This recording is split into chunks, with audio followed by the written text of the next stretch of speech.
لا هادي له أشهد أن لا إله إلا الله وحده لا شريك له وأشهد أن محمدا عبده ورسوله ونصلي ونسلم على النبي الأمين وعلى آله وصحبه أجمعين سبحانك لا علم لنا إلا ما علمتنا إنك أنت العليم الحكيم رب اشرح لي صدري ويسر لي أمري واحلل عقدة من لساني yafqahu qawli amma ba'd. Alhamdulillah. Pertama sekali sama-sama kita panjatkan kesyukuran kita kepada Allah Subhanahu wa taala kerana dengan limpah dan kurnia daripada Allah Subhanahu wa taala sekali lagi kita dapat bersama-sama pada pagi yang berbahagia ini untuk kita berada dalam satu majlis ilmu yang mana mudah-mudahan insya-Allah pertemuan kita diberkati dan dirahmati oleh Allah Subhanahu wa taala. Apatah lagi kita sudah berada pada penghujung Rejab, dah 23 Rejab. Dan mudah-mudahan insya-Allah hari-hari yang berlalu itu dapat kita manfaatkan dengan sebaik mungkin dan juga dapat kita pastikan bahawa kita dapat melaksanakan sesuatu yang terbaik di dalam kehidupan kita. Baik. Apabila kita membicarakan tentang bulan Rejab ni, biasanya bulan Rejab bulan yang sinonim dengan satu peristiwa yang berlaku, iaitu Al-Isra' wal Mi'raj. Al-Isra' wal Mi'raj. Dia sebenarnya, walaupun Al-Isra' wal Mi'raj ini menjadi khilaf di kalangan ulama' sama ada dia berlaku dalam bulan Rejab ataupun bulan-bulan yang lain. Sebenarnya ulama tidak bersependapat dari sudut tarikh berlakunya Isra' Mi'raj.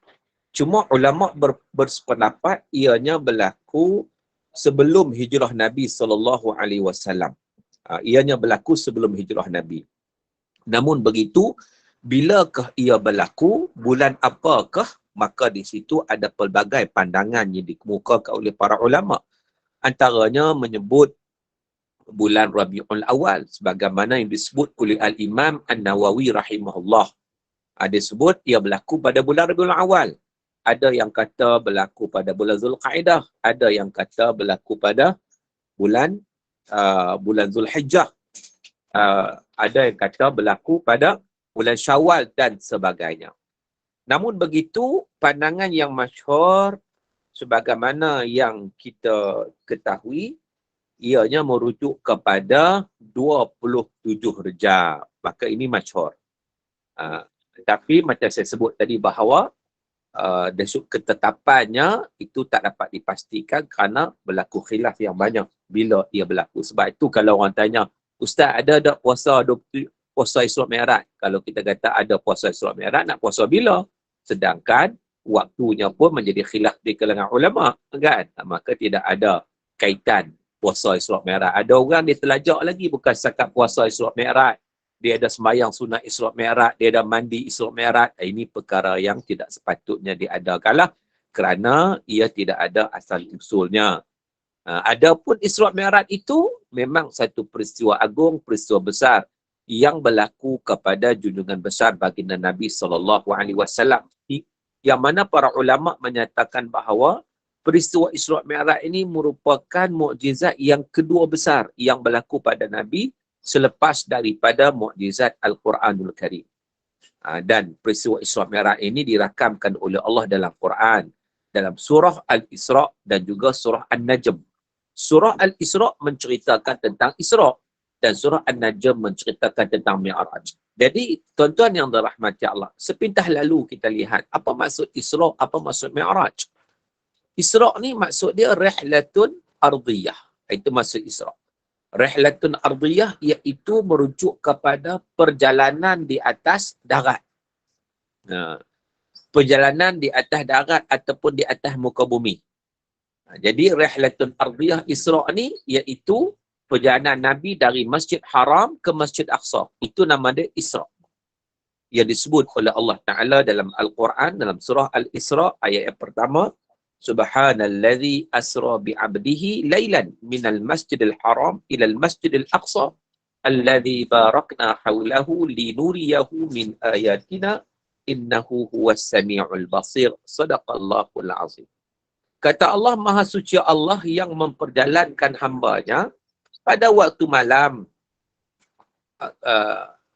minal masjidil haram, dari masjid haram ke masjid aqsa.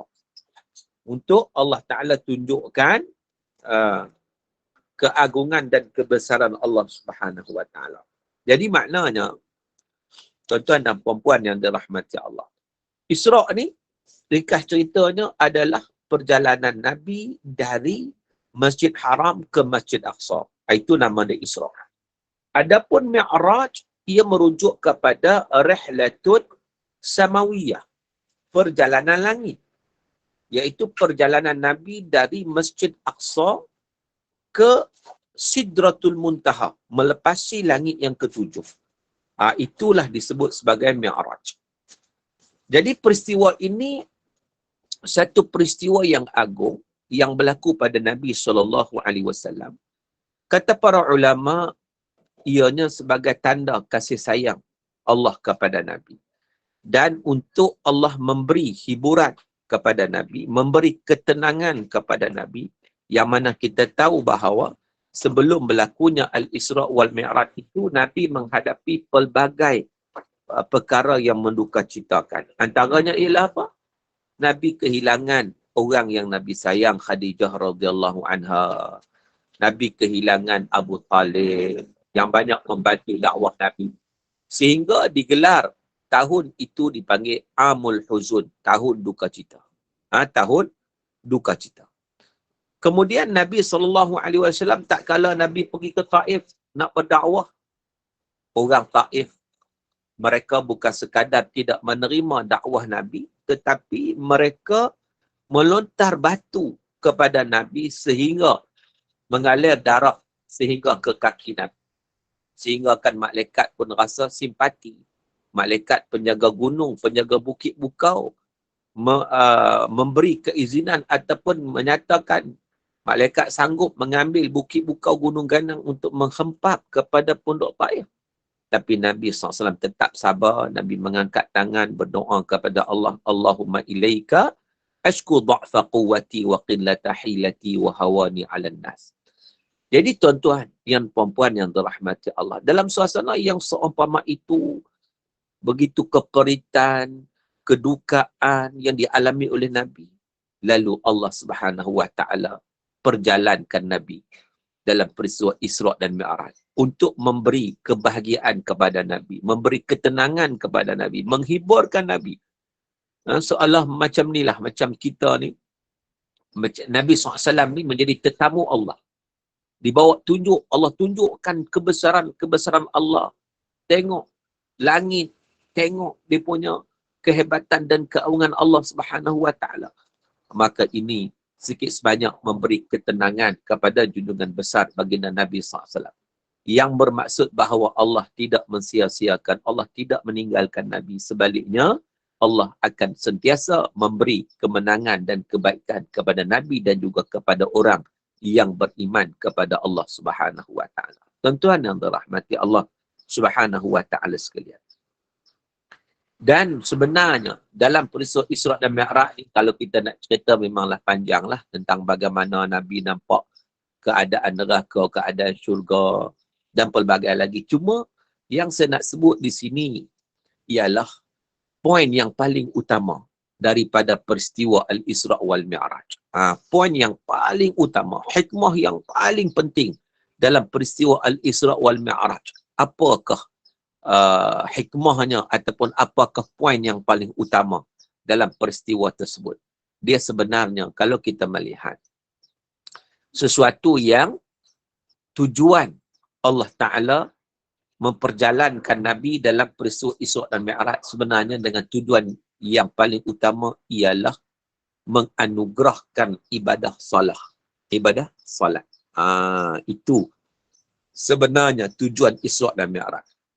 Walaupun kita bincang Isra Mi'raj ni dari pelbagai sudut, dari sudut akidahnya, dari sudut benda gaibnya, dari sudut Masjid Haramnya, dari sudut Masjid Aqsanya, dari sudut gambaran syurganya, gambaran nerakanya, Nabi berjumpa dengan para anbiya-nya, bersolat di Masjid Aqsanya, bertemu pula dengan para anbiya di setiap lapisan langit dan sebagainya.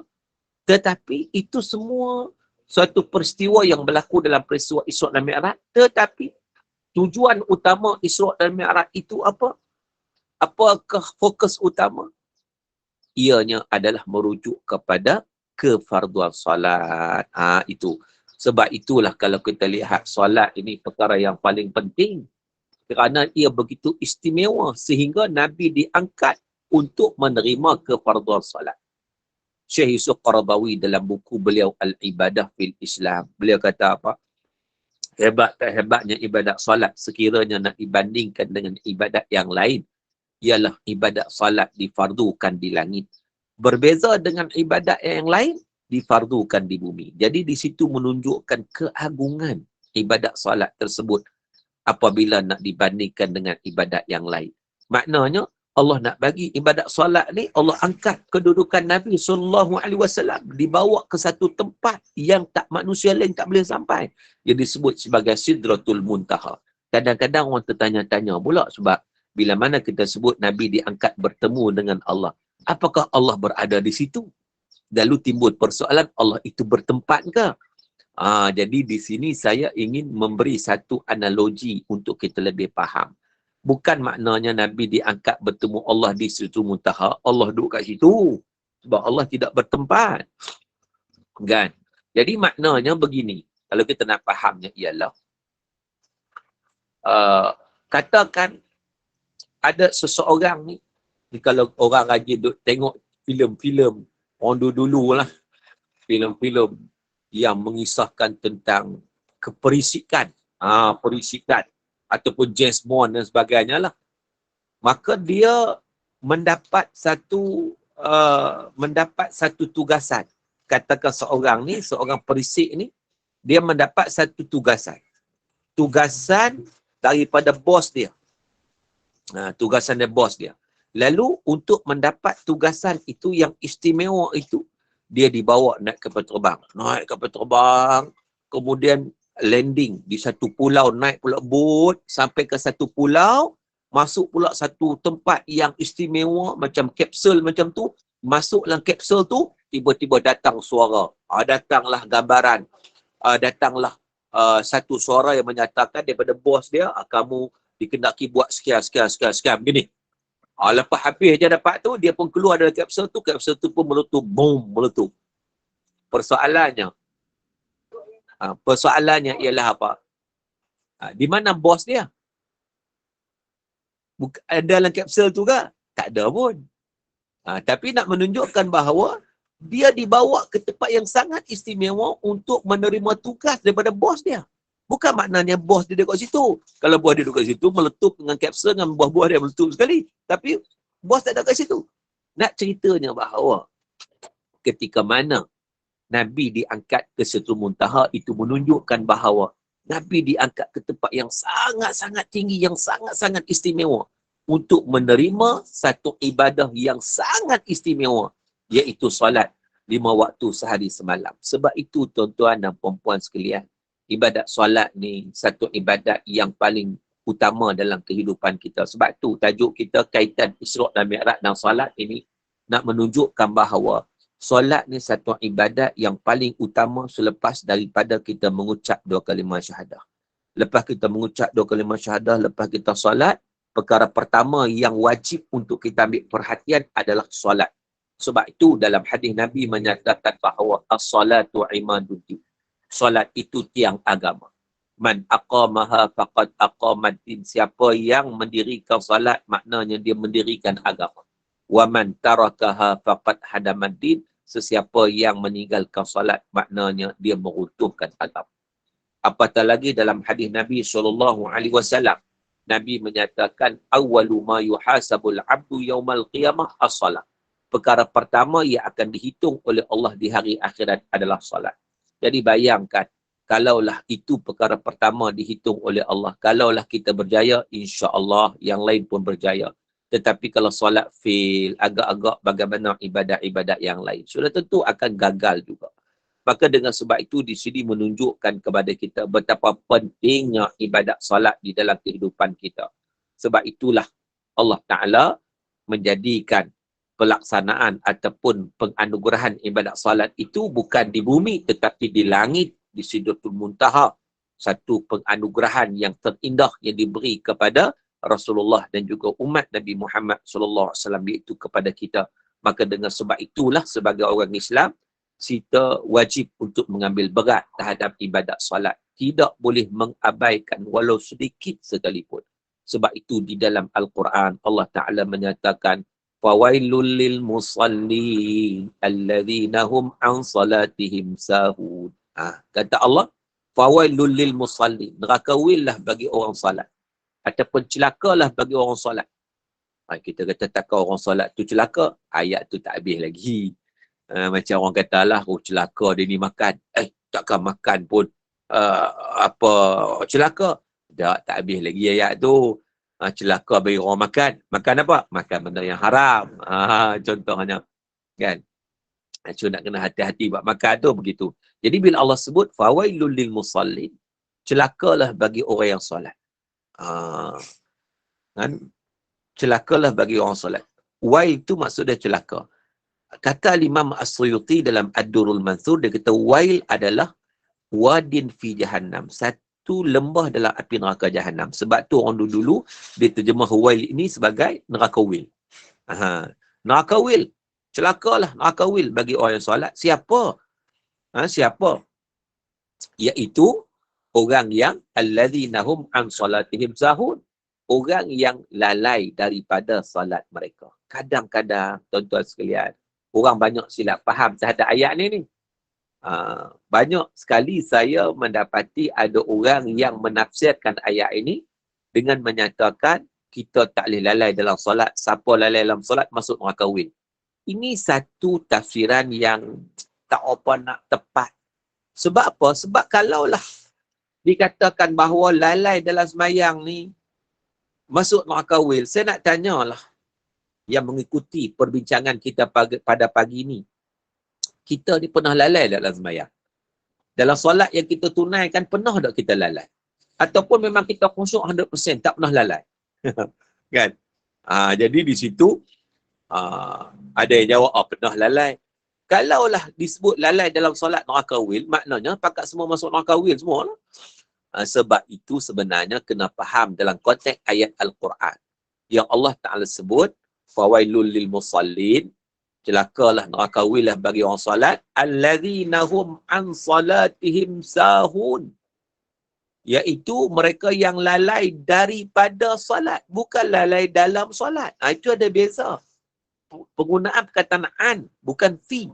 Kalau dalam surah Al-Mu'minun Allah Ta'ala sebut qad aflahal mu'minun, berjayalah orang yang beriman, alladzina hum fi salatihim khushu'un, mereka yang khusyuk dalam solat. Itu dalam fi. Sekarang ni dalam ayat Quran Allah sebut an salatihim, daripada solat, itu mereka lalai. Apa beza fi dengan an? Dalam solat dan daripada solat. Ada beza maknanya.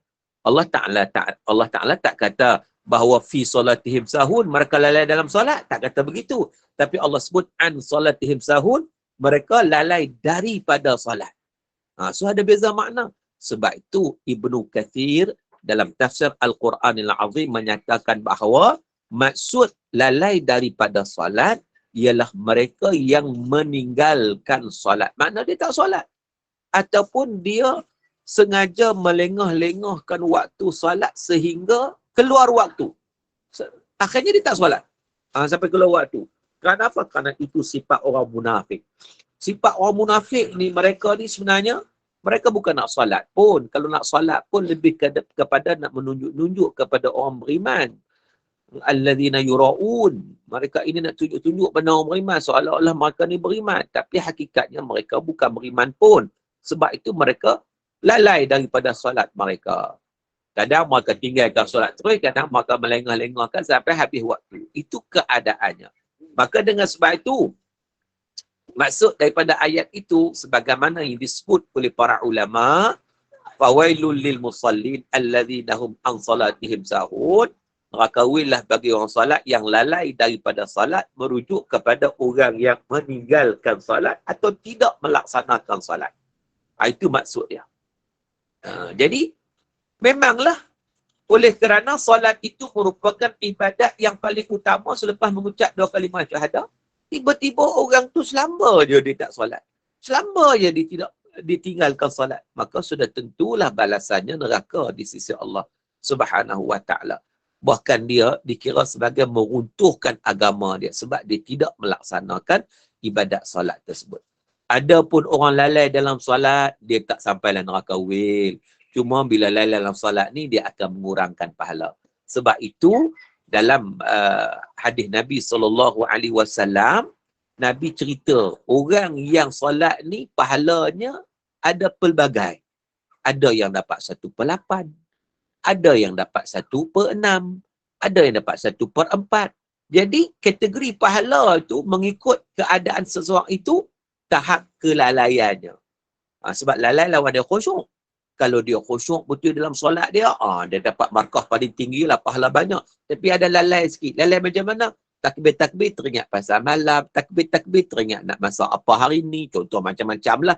Lalai. Bila lalai tu dia kurang pahala. Kurang. Tapi taklah bermaksud dia masuk neraka wil. Kerana apa? Kerana dia tunaikan salat. Dia laksanakan salat mengikut kefarduan dia.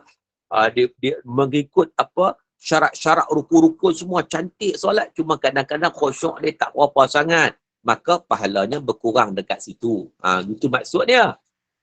Adapun neraka wil yang kita sebut tadi ialah memang orang yang lalai daripada solat, maksud dia orang yang meninggalkan solat dan tidak melaksanakan solat pada waktunya. Sedangkan Allah Ta'ala menetapkan bahawa solat itu kitaban mawquta, waktu yang sudah ditentukan oleh Allah Subhanahu wa taala. Jadi tak boleh kita saja-saja tinggal solat. Sebab kadang ada juga orang tanya saya, dia kata, "Ustaz, saya tak selesa pasal balik solat, balik qada di rumah. Saya dalam perjalanan, jadi saya rasa nak balik qada di rumah." Tak boleh.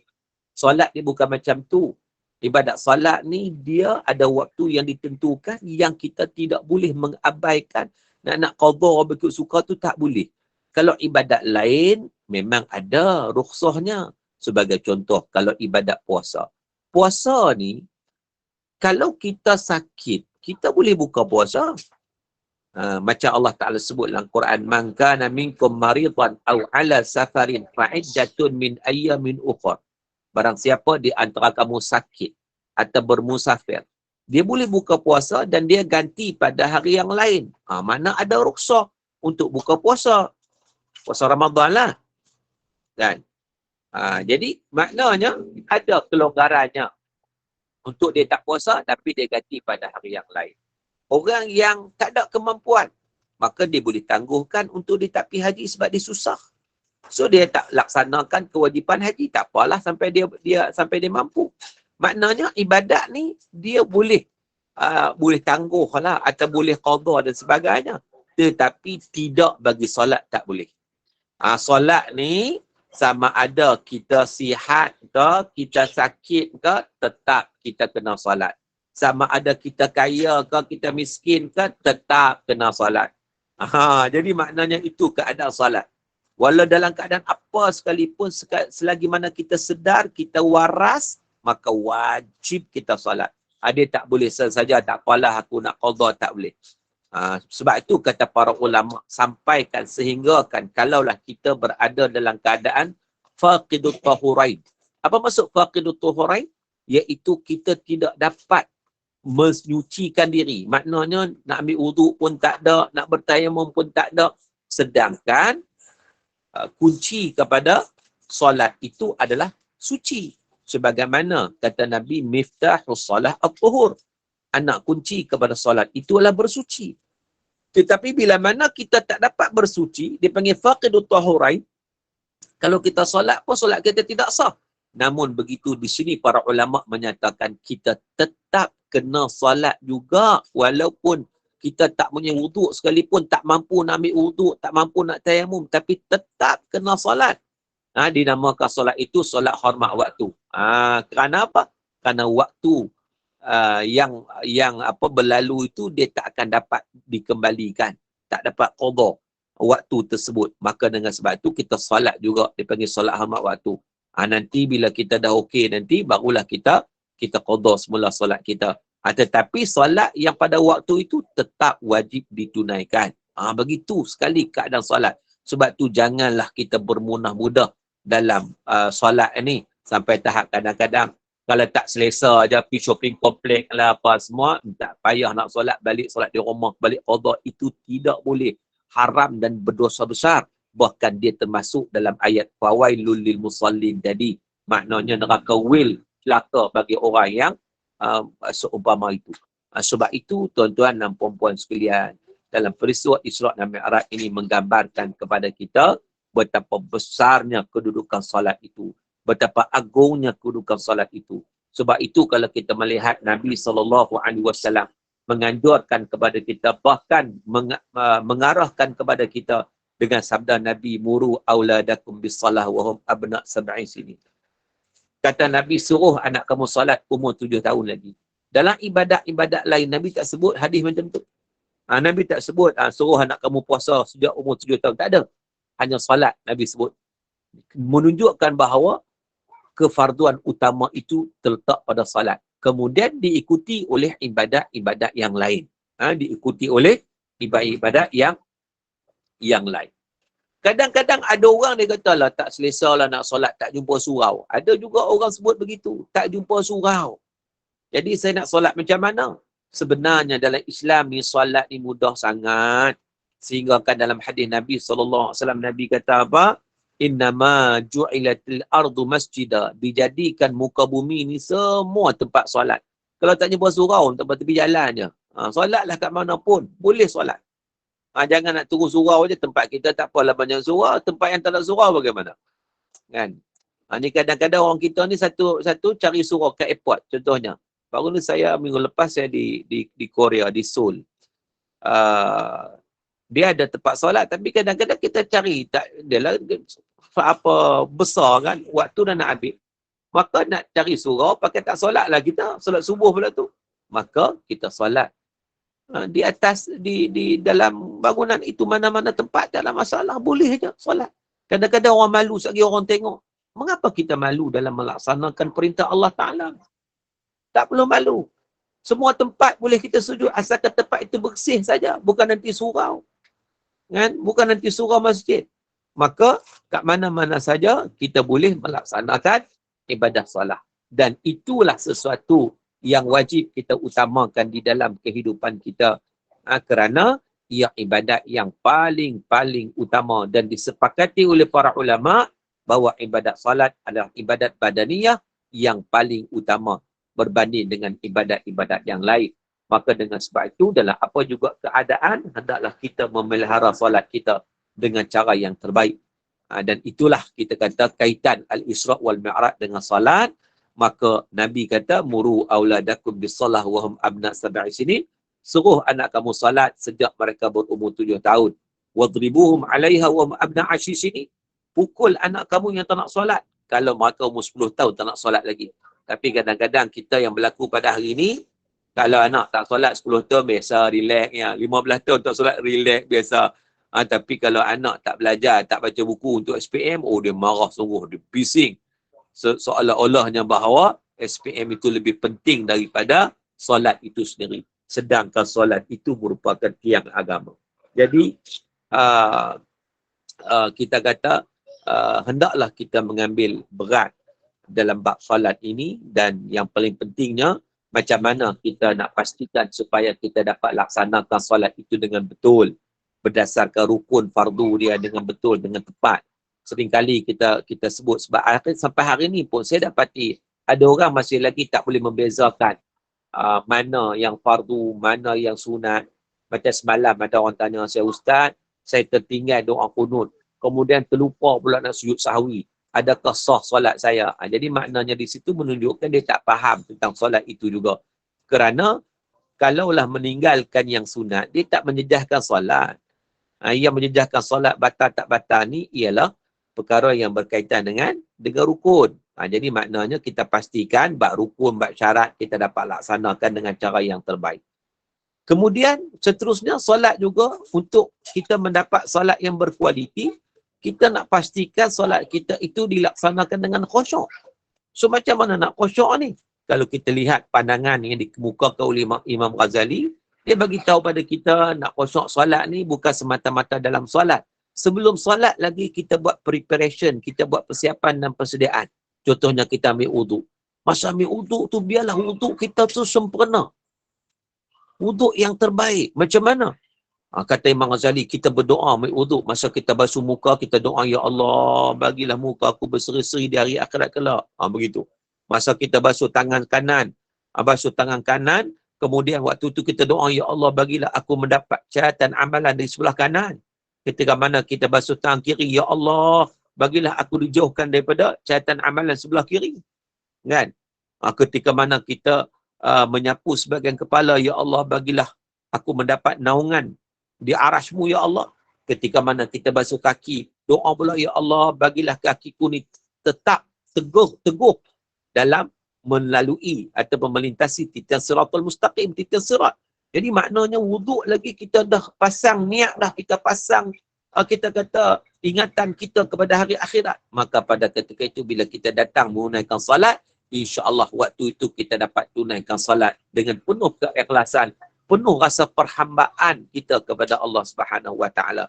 Jadi maknanya bila mana kita dapat tunaikan salat dengan terbaik, menepati rukun dan syarat dengan penuh khusyuk, insya-Allah itulah solat yang berkualiti dan itulah mi'raj kita dengan Allah. Jadi bila mana kita bicarakan Isra Mi'raj, kita tak bicarakan hanya yang berlaku hanya pada Nabi SAW, tetapi kita bicarakan mi'raj kita dengan Allah Ta'ala melalui ibadat salat. Jadi tuan-tuan dan puan-puan, sebagaimana biasa, sesi pertama saya tazkirah. Sesi kedua, kita buka kepada soal jawab. Sebab perkara-perkara yang berkaitan dengan fiqh ni, fiqh dan seumpamanya, perlu kepada kepahaman. Maka dengan sebab itu, saya suka untuk membuka ruang seluas-luasnya kepada soal jawab. Jadi saya persilakanlah untuk sesi yang kedua, sesi yang seterusnya, iaitu sesi soal jawab. Sama ada yang berkaitan dengan tajuk ataupun di luar tajuk. Jadi untuk tazkirah saya sekadar itu dulu. Wassalamualaikum warahmatullahi wabarakatuh. Okay, baik. Kita buka soalan. Sila kumpulkan apa jua soalan ya kepada Ustaz sekarang. Dan saya nampak kat sini Puan Maimunah angkat tangan. Nak tanya, silakan. Salah tekan ke? Okey, lain-lain boleh tanya, silakan. Assalamualaikum Ustaz. Waalaikumsalam warahmatullahi wabarakatuh. Ustaz, minta maaf, makcik tak tahu nak tanya sebenarnya yang Ustaz kata tadi. Kita solat subuh, kita doa kunut tu kita tertinggal. Lepas tu kita tak sujud sahwi, memang sah lah sembahyang kita kan. Macam di Masjidil Haram tu. Ya. Lepas tu makcik nak tanya, apakah doa kunut tu sunat muakkad ataupun sunat saja Ustaz? Terima kasih Ustaz. Baik, terima kasih kepada persoalan. Dia doa kunut ni dia adalah sunat ab'ad. Sunat ab'ad ni maknanya kalau kita tertinggal, disunatkan kepada kita sujud sahwi. Dia ada dua sunat ni, satu sunat ab'ad, satu sunat hayat. Sunat hayat contohnya kita membaca doa iftitah, itu sunat hayat. Tiba-tiba kita tak baca, maka dia tidak perlu sujud sahwi. Itu sunat hayat. Adapun sunat ab'ad, macam doa kunut, macam tahiyat awal, kalau kita tertinggal, maka disunatkan kepada kita sujud sahwi. Tetapi, andai kata sujud sahwi pun kita tak buat juga, maka tidak ada masalah, solat tetap sah. Cuma dia pahala kurang sikit lah. Begitu. Jadi sunat ab'ad, doa kunut tu sunat ab'ad, disunatkan kepada kita untuk kita tampung dengan sujud sahwi. Wallahu'alam. Terima kasih Ustaz. Terima kasih banyak-banyak. Seterusnya Puan Khadijah, silakan. Terima kasih. Assalamualaikum Ustaz. Mungkin soalan saya ni agak macam ni, saya baru terima WhatsApp daripada kawan. Dalam tu dia menulis, dia kata kita solat sunat 100 rakaat atau 1000 rakaat tak sama dengan kita belajar Quran, ayat Quran satu ayat. Jadi saya nampak agak tak tahulah. Jadi itu sebab saya nak tanya Ustaz, betul ke yang apa tu ada nas ataupun ada nas macam tu? Terima kasih. Baik, terima kasih kepada persoalan. Sebenarnya memang ada hadis yang menyatakan bahawa man ta'allama baban minal ilmi khairul lahu min an yusalliya alfa raka'atin atau kama qala, iaitu sesiapa yang belajar satu bab daripada ilmu, maknanya orang yang menuntut ilmu, lebih baik daripada dia solat sunat 1000 rakaat. Nak menunjukkan kepada kita bahawa kewajipan untuk menuntut ilmu. Sebab solat sunat, dia sunat. Menuntut ilmu tu wajib. Kalau dia tidak ada ilmu, mungkin solat dia banyak mana pun solat dia mungkin tidak sah. Sebab apa? Sebab dia buat dengan tak betul. Maka dengan sebab itu, sememangnya majlis ilmu ataupun menuntut ilmu itu lebih baik sebenarnya. Bahkan lebih utama. Sebab kadang-kadang kita lihat ada orang bila mana antara duduk di masjid, antara maghrib dan isyak itu kadang-kadang ada kuliah. Tiba-tiba ada orang dia tak nak dengar kuliah, dia duduk solat sunat. Solat lepas solat, solat. Lepas solat, solat. Dia duduk ingat bahawa solat sunat dia itu memberi pahala yang sangat banyak. Sedangkan kalau mengikut hadis Nabi SAW, belajar ilmu itu satu bab daripada ilmu. Dan ilmu sudah tentulah daripada Quran, daripada hadis, daripada ilmu syarak yang nak memastikan supaya kita faham hukum syarak, maka itu lebih baik sebenarnya. Lebih baik. Sebab apa? Sebab al-ilmu imam al-amal. Ilmu itu pemimpin kepada amalan. Wallahu a'lam. Terima kasih Ustaz. Sangat jelas. Terima kasih. Assalamualaikum Ustaz. Waalaikumsalam. Ya Ustaz tanya ni, ikutlah Ustaz ada macam doa ke atau cara untuk anak lelaki kan selalunya bila orang balik berasrama ke macam tidur tu susah nak gerak bangun solat subuh macam tu kan. Jadinya kita kadang gerak tu sampai dia marah-marah ke apa ke, ada kalau Ustaz ada doa ke yang mudah untuk gerak nak bangun solat. Terima kasih Ustaz. Baik. Terima kasih. Dia sebenarnya, solat ini sesuatu yang bukan sekadar ditunaikan tanpa tujuan ataupun tanpa ruh. Kadang-kadang kita mengajar anak kita solat, semata-mata solat. Maka dia solat bila kita suruh. Kita tak suruh, dia tak solat. Sebab itu, dalam kita mengajar anak solat, kita juga kena mengajar akidah. Akidah tu maknanya keyakinan, pengawasan Allah terhadap diri kita. Sebab tu ulama salafus salih sebagaimana yang disebut oleh Al-Imam Al-Ghazali rahimahullah. Ulama salafus salih maka mendidik anak mereka. Antaranya ada seorang ni, dia didik anak dia, iaitu sebelum tidur sebut Allah melihat aku, Allah bersama aku, Allah menyaksikan aku. Jadi dia doa Allah sentiasa mengawal diri dia. Maka pada ketika itu kita gerak ke, kita tak gerak ke, kita keju ke tak keju, dia tu akan terasa, feel dia itu. Lalu dia laksanakan solat itu dengan penuh perasaan sebab dia tahu dia buat itu kerana Allah Ta'ala. Bukan kerana suruhan mak dia dan sebagainya. Tapi kadang-kadang kita dalam mendidik ini kita tak masukkan elemen akidah, elemen rasa kesyukuran pada Allah, kewajipan yang perlu dilaksanakan. Menyebabkan waktu dia nak buat, dia buatlah. Peraturan buat, masa tak ada peraturan dia tak buatlah.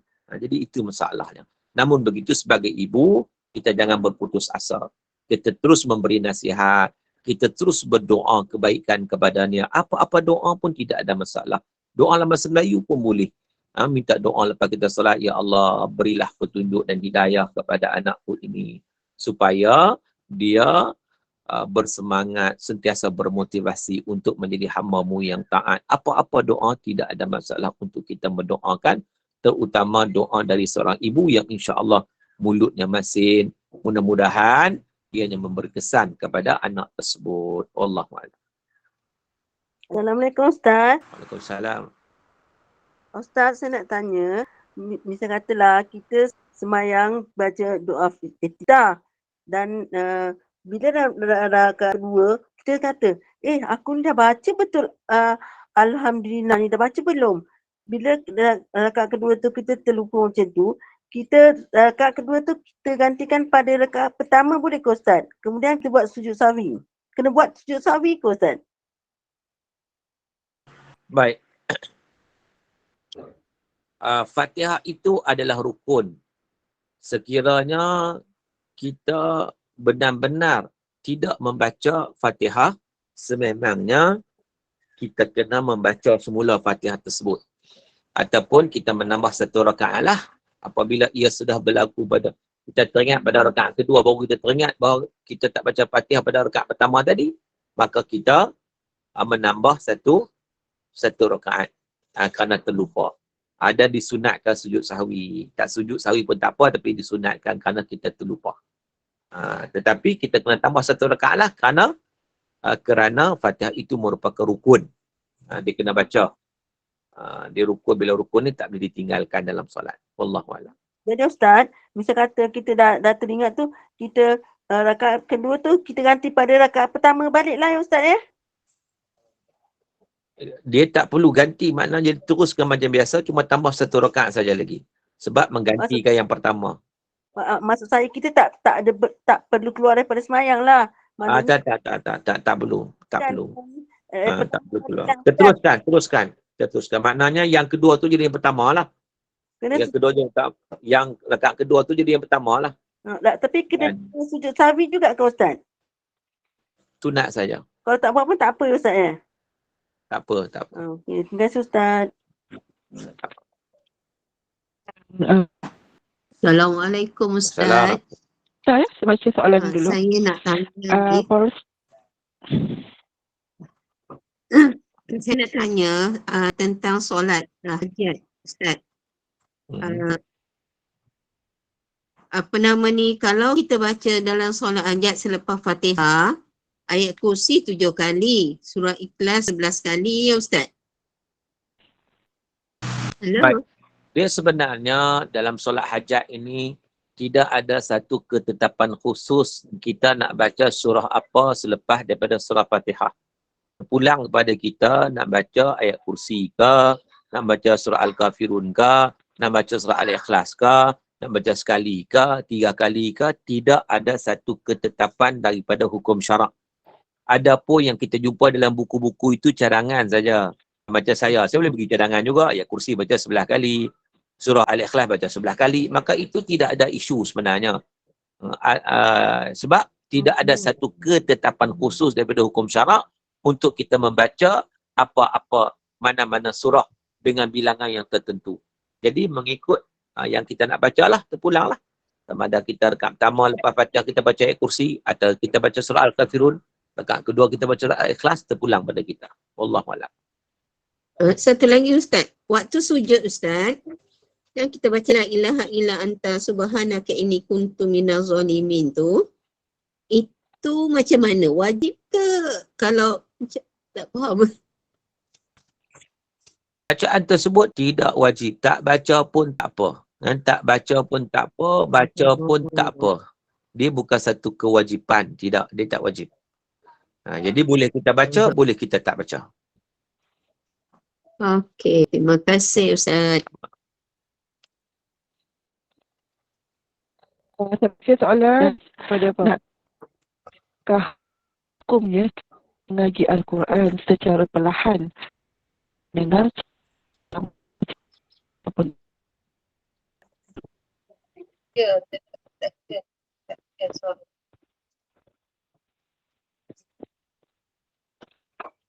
Suara hilang dari radar.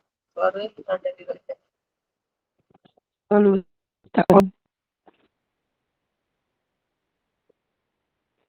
Suara dia dah hilang dari radar. Ini tiang.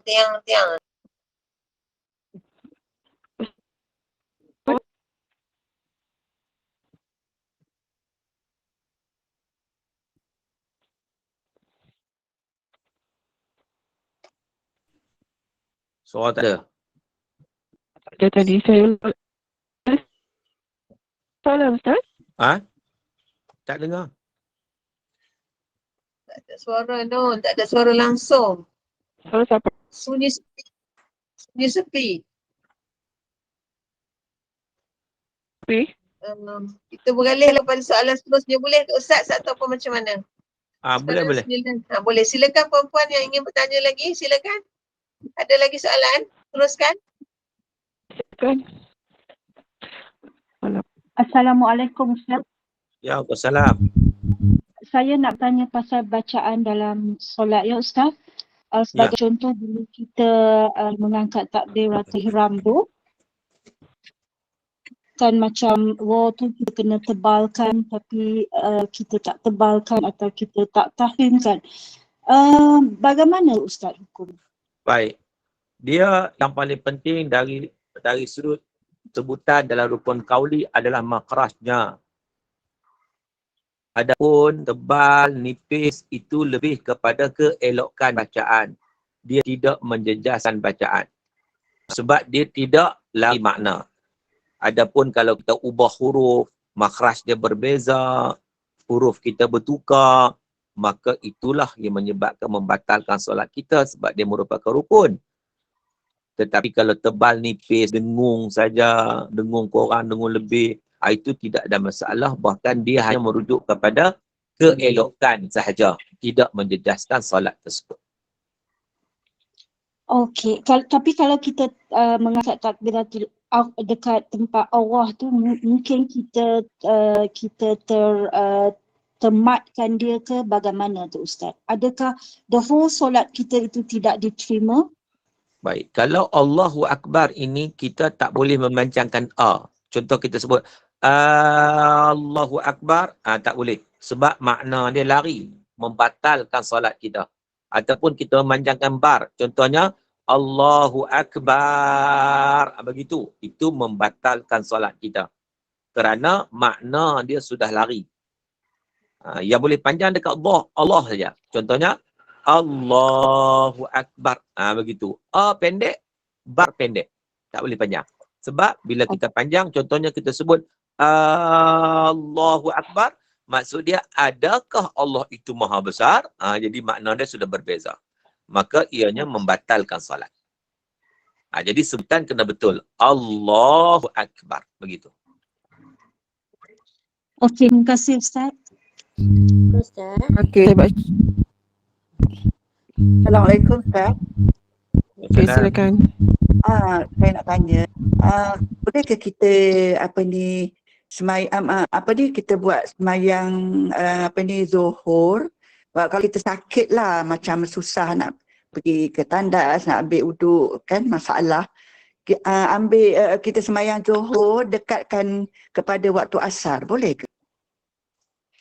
Baik, kalau kita menghadapi kesulitan sebab kita sakit, jadi ada pandangan ulama yang menyatakan kita boleh buat jamak suri.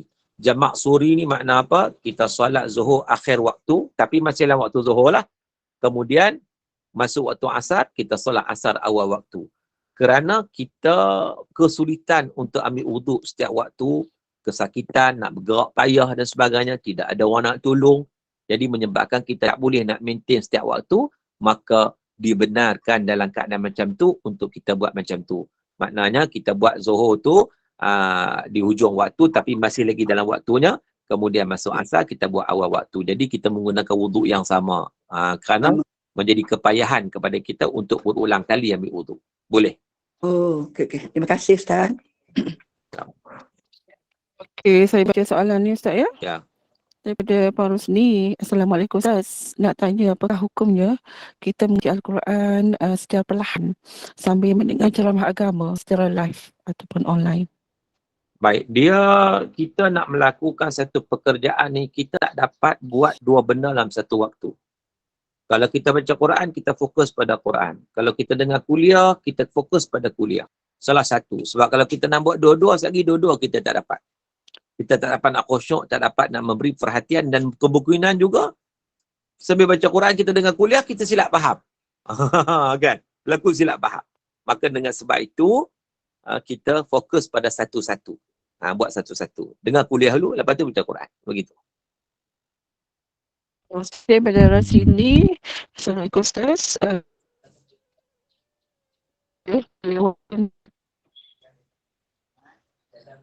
Ini contohnya melewatkan salat zuhur sebab dengan habis salat zuhur tu boleh terus sambung dengan salat asar bila masuk waktu. Yang tadi jawab dah. Dah jawab. Okey, baik. Soalan selanjutnya silakan. Puan Yusniawati dah jawab ke? Assalamualaikum Ustaz. Mm-mm. Saya, bila kita buat tahajud, and then kita nak teruskan dengan witir, adakah kita kena doa untuk tahajud dulu lepas tu kita sambung untuk witir? Ataupun bolehkah kita lakukan selepas solat tahajud and then kita witir, kita nak mulakan doa yang mana satu Ustaz dulu? Terima kasih Ustaz. Baik. Kedua-dua boleh dilaksanakan. Itu kita solat tahajud, lepas tu kita berdoa. Lepas tu kita solat witir, lepas tu kita berdoa. Ataupun kita buat semua selalu tahajud witir selesai, di ujung sekali kita berdoa. Maknanya itu atas pilihan kita, atas keselesaan kita. Mana-mana yang kita nak buat, itu tidak ada halangan dalam hukum syarak. Sama ada nak doa pada setiap kali lepas solat sunat, ataupun kita kumpul solat sunat habiskan dulu, barulah kita di penghujungnya kita berdoa. Jadi kita boleh pilih mana-mana satu mengikut keselesaan kita. Wallahualam. Terima kasih Ustaz. Saya nak tanya Ustaz, waktu nak qada solat, tak kira subuh, kalau kita ikut turutan, subuh lepas tu buat qada kan, qada subuh. Lepas tu kalau zuhur pula kita buat qada zuhur lah. Macam tu sampai yang berikutnya kan. Dia sebenarnya solat qada ni dia tak terikat dengan waktu. Dia tak mesti subuh ke qada waktu subuh tak. Zuhur qada waktu zuhur tak. Dia nak qada ni anytime, masa mana pun boleh. Waktu contohnya nak qada zuhur, nak qada subuh waktu asar boleh. Nak qada subuh waktu maghrib boleh. Tak ada masalah. Kan? Boleh qada pada bila-bila waktu, bila-bila masa. Dia tak semesti kena qada dalam waktu tersebut. Tak. Okay?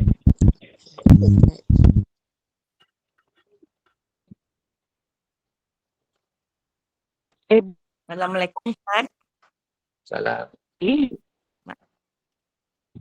Mak Jah nak tanya boleh? Ustaz. Ya. Gini Ustaz, Mak Jah sembarang buka orang pertama, Mak Jah berjayang diri.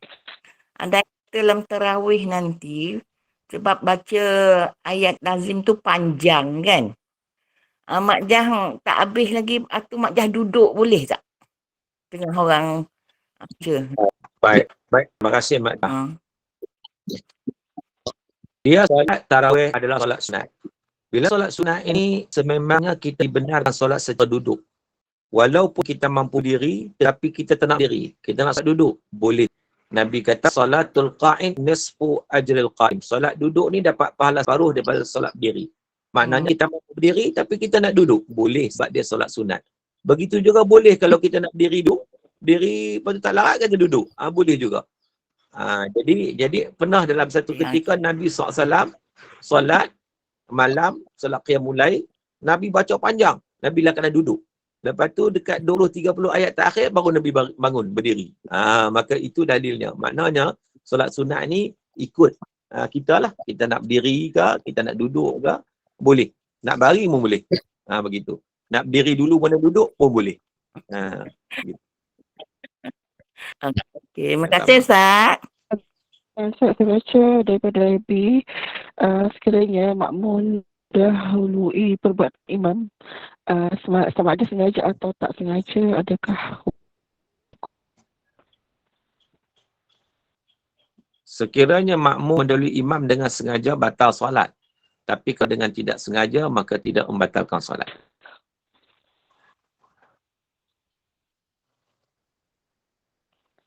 Okey, soalan seterusnya ada siapa? Ustaz, nak tanya Ustaz, Ya. saya dengar macam gabungan kan, sunat wudu dengan sunat tahiyatul masjid dan sunat contoh zuhur. Boleh gabung ya Ustaz? Lepas tu kalau macam sunat tahajud boleh niat sekali dengan sunat hajat macam tu. Boleh ke Ustaz? Terima kasih. Baik, dia sebenarnya bila mana kita solat tahiyatul masjid, kita masuk masjid, kalaulah kita tidak ada apa-apa solat kita nak tunaikan, maka kita tunaikan tahiyatul masjid. Tetapi kalau ada solat yang kita nak tunaikan, contohnya solat qabliyah zuhur, maka memadai kita niat solat qabliyah zuhur, dia include sekali dengan tahiyatul masjid. Tahiyatul masjid masuk dalam tu. Dan ada solat-solat sunat ni yang berbeza solat. Contohnya solat taubat, solat hajat, solat tahajud, solat tasbih dan sebagainya. Seeloknya kita tak payah gabungkan. Walaupun boleh tapi tak payah gabungkan, kita buat secara berasingan. Lagi banyak solat, lagi baik. Wallahualam. Assalamualaikum Ustaz. Waalaikumsalam. Saya katalah Ustaz, pagi-pagi lepas baca Yasin, dan Ustaz tu ada beri ceramah sikit. Kemudian dah masuk waktu isyak, kita tinggalkan yang pergi terus isyak. Boleh ke Ustaz? Baik. Seeloknya kita selesaikan dulu program ataupun kuliah dengan penceramah tersebut. Lepas pada tu, kita tunaikan solat 2 rakaat waktu duha. Kan? Dia termasuk dalam hadis Nabi yang mana kita solat berjemaah. Lepas solat berjemaah, kita berzikir, kuliah ilmu tu zikir lah. Sampai habis, kena masuk waktu duha atau waktu syuraq waktu duha, kita solat 2 rakaat. Maka ia mendapat pahala seumpama kita melaksanakan haji dan umrah. Mana je Ustaz, tak payahlah kita buat sunat isyak tu ya? Solat duha terus pun tak apa. Oh, okey. Terima kasih Ustaz. Ya. Assalamualaikum Ustaz. Boleh seterusnya. Ustaz, Assalamualaikum. Kalau yang fardu, bagi orang yang tak mampu berdiri, dia boleh jalan tapi kadang-kadang berdiri lama tu dia tak lalu kan. Untuk di rakaat pertama, takbiratul ihram, dia dah buat. Lepas tu dia baca Fatihah tak habis, dia tak lalu, dia terus duduk. Boleh ke Ustaz? Baik, solat ikut kemampuan. Bila mana dia boleh berdiri, dia wajib berdiri. Bila mana dia tak larat, maka dia boleh duduk. Jadi ketika dia baca Fatihah, separuh dia tak larat. Contohnya kaki dia tak dapat menampung lagi. Maka pada ketika itu, dia duduklah. Sebab dia tak mampu. Sebab Nabi kata, Salli qa'iman, solat berdiri. Wa illam tastati', kalau tak mampu, faqa'idan, boleh duduk. Jadi dia duduklah, boleh. Kedua pun macam tu ya? Sama Sama, ya. Terima kasih. Assalamualaikum Ustaz. Nak Assalamualaikum. tanya pasal solat sunat isyarat tadi. Biasanya selepas 15 minit waktu syuruk, kita dah masuk solat sunat isyarat. Tapi kalau kita terlepas waktu tu, dia dah masuk waktu duha, maknanya solat isyarat kita dah habis waktulah. Dia tak dikira solat sunat isyarat, dikira solat duha ya Ustaz? Dia sebenarnya isyraq itu sebahagian daripada duha. Isyraq itu sebahagian daripada duha. Jadi tidak ada masalah sama ada kita nak niat isyraq ataupun kita niat duha. Tak ada masalah. Sebab isyraq itu sebahagian daripada duha.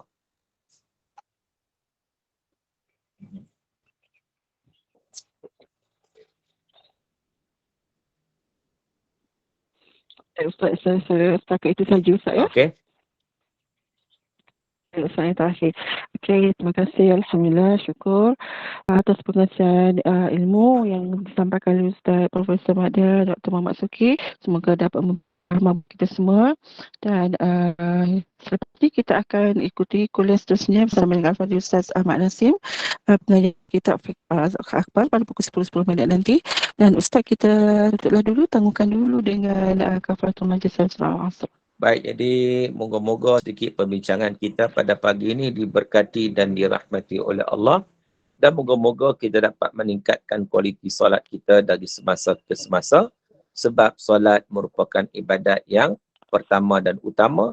Dan ia yang mula-mula dihitung oleh Allah di hari akhirat. Jadi kita tangguh dulu perjumpaan kita pada pagi ini dengan bacaan surah Al-Asr dan tasbih kafarah. Bismillahirrahmanirrahim.